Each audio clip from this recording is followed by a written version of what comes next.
Hello everyone, this is Scottish Railway Productions here, and today I'm going to be reviewing number 4468 A4 class Mallard. The Class A4 is a class of streamlined 462 steam locomotives designed by Sir Nigel Gresley for the London North Eastern Railway in 1935. Their streamlined design gave them high-speed capability as well as making them instantly recognisable, and one of the class, 4468 Mallard, holds the world record as the fastest steam locomotive.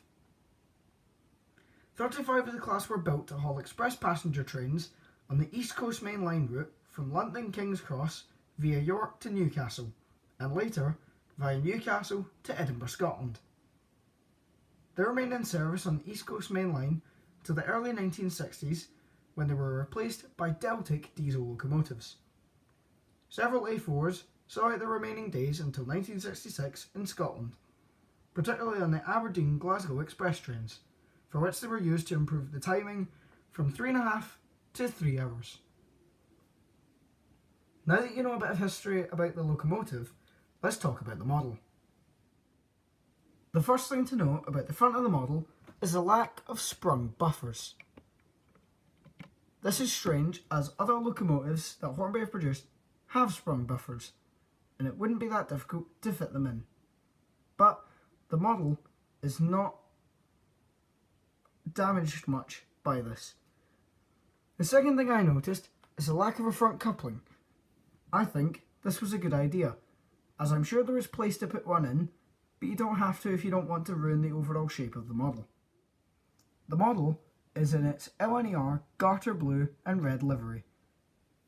This makes it look magnificent compared to some of the other models, such as BR blue and BR green.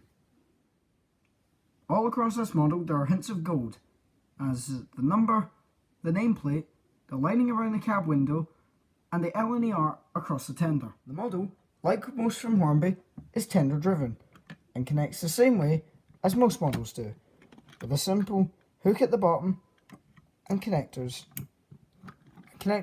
at the end of the cab. My particular model of Mallard is not the standard.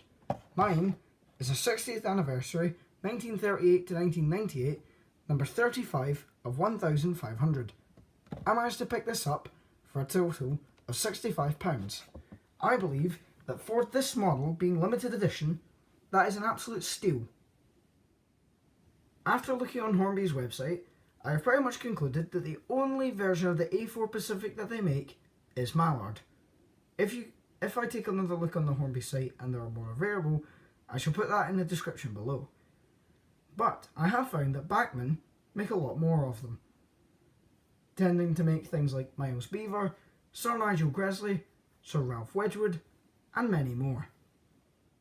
The model at times can be quite fiddly, especially getting the tender onto the track.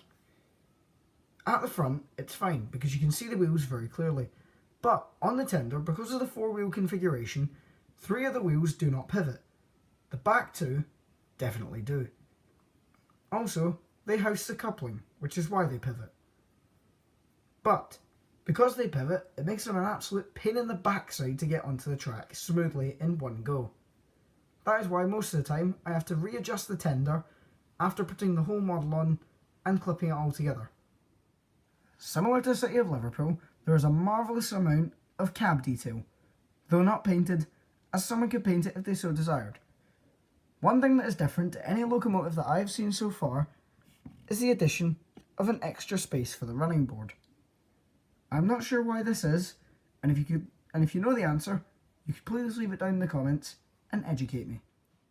The tender also has great detail, such as a small area and details round the front, and if we pull this away,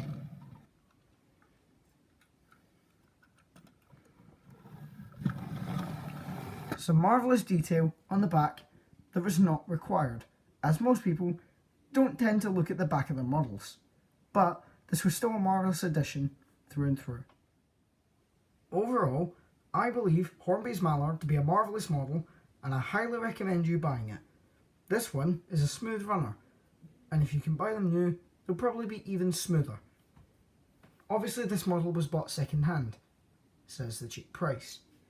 But even though it was second hand, it is still a fantastic model, and I couldn't recommend it any more.